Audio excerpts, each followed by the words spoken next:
রাত তখন ঠিক 2:30 পেরিয়েছে। একটুও ঘুম আসছিল না। হঠাৎ হঠাৎ দূর থেকে ভেসে আসছিল শুধু শিয়ালের আওয়াজ। চারদিক এতটাই নিস্তব্ধ যে নিজের শ্বাসের শব্দ রফিকের কানে অস্বাভাবিক লাগছিল। হঠাৎ তার ঘুম ভেঙে গেল। কারণটা বুঝতে একটু সময় লাগলো। তারপর সে শুনতে পেল ছক ছক ছক, যেন ভেজা পা মাটিতে পড়ছে। ধীরে, খুব ধীরে তার টিনের ঘরের চারপাশ ঘুরে বেড়াচ্ছে কেউ। রফিক বিছানায় উঠে বসল, কান পেতে রইল। শব্দটা কখনো জানলার পাশে, কখনো পেছনের দেওয়ালে, তারপর ধীরে ধীরে এসে থামল দরজার ঠিক সামনে। এক মুহূর্তে সব চুপ, চারিদিকে একদম চুপচাপ।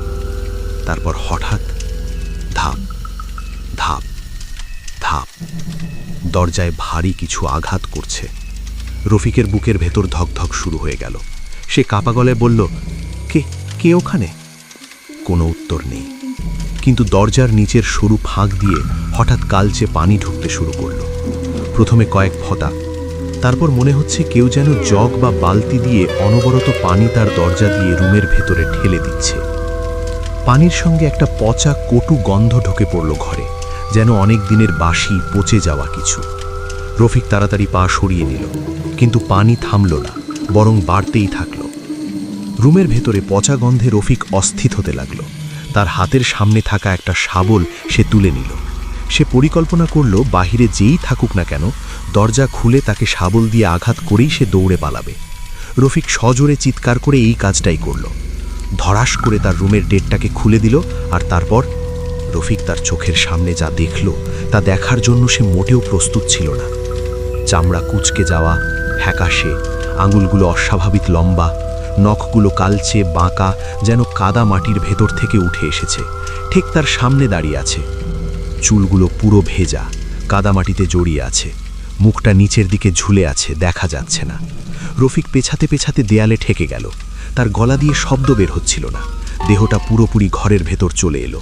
তারপর হঠাৎ সব থেমে গেল, একটা নিস্তব্ধতা। তারপর মেয়েটার মাথা ধীরে ধীরে কাঁপতে শুরু করলো, যেন হাড়গুলো ঠিক জায়গায় নেই। আর এক ঝটকায় সে মাথাটা ঘুরিয়ে সরাসরি রফিকের দিকে তাকালো। চোখের জায়গায় ফাঁকা গর্ত, ভেতরটা অন্ধকার। সেই গর্ত থেকে পানি টুপটুপ করে পড়ছে। ঠোঁটগুলো ফেটে গেছে, কিন্তু তবুও একটা বিকৃত হাসি দেখা যাচ্ছে। তার শরীর থেকে পানির সঙ্গে মাটি ঝরছে, আর সে এক ইঞ্চি করে রফিকের দিকে এগিয়ে আসছে। রফিক চিৎকার করতে চাইল, পারল না। মেয়েটা থেমে গেল তার একেবারে সামনে। তারপর ধীরে, খুব ধীরে, বিকৃতভাবে হাসছে। কিন্তু হঠাৎ মেয়েটার মুখটা আরও কাছে চলে এলো, এতটাই কাছে যে তার ঠান্ডা পচা গন্ধে রফিকের শ্বাস বন্ধ হয়ে আসছিল। তারপর এক ঝটকায় ঘরের সব বাতি নিভে গেল। চারিদিক অন্ধকার, শুধু শোনা গেল মেঝের উপর কিছু একটা টেনে নিয়ে যাওয়ার শব্দ, ভেজা, ভারী, ঘস ঘস। পরদিন সকাল। গ্রামের লোকজন প্রয়োজনের কাজে রফিককে অনেক ডাকাডাকি করেও কোনো সাড়া না পেয়ে দরজা ভেঙে ঢোকে। ঘরের ভেতর কেউ নেই। মেঝে পুরো ভেজা, কাদামাটিতে ভরা। দেয়ালে লম্বা আঁচড়ের দাগ, যেন কেউ নখ দিয়ে ঘষেছে। আর ঘরের এক কোণা থেকে শুরু হয়ে কাদার একটা লম্বা টানার দাগ গেছে সোজা পুকুরের দিকে। পুকুরের ধারে গিয়ে দাগটা হঠাৎ থেমে গেছে। পানিটা একদম স্থির। কিন্তু যারা ভালো করে তাকিয়েছিল তারা দেখল পানির ওপর ছেঁড়া গেঞ্জি আর লুঙ্গি ভাসছে। রফিকের ঘরে না থাকা আর পানির ওপর কাপড় ভেসে থাকালেও গ্রামের লোকজন সিদ্ধান্ত নিতে পারছিল না যে সত্যি সেগুলো রফিকের পরনের কাপড়। কিন্তু আজ প্রায় বছর পেরিয়ে গেল, রফিককে এই গ্রামে কেউ আর কখনোই দেখেনি। চারিদিকে খোঁজ করেও রফিকের কোনো সন্ধান পাওয়া যায়নি। গ্রামের সবাই এখন ধরেই নিয়েছে যে সেই রাতে রফিকের সাথে ভয়ঙ্কর কিছুই ঘটে গেছে। আমার প্রিয় শ্রোতাগণ, কাহিনীটা আপনাদের কেমন লাগলো আমাকে কমেন্ট বক্সে জানাবেন। আর আপনারা ভৌতিক কোন কোন বিষয়ের ওপর গল্প বা কাহিনী শুনতে চান সেটাও কমেন্ট বক্সে জানাবেন।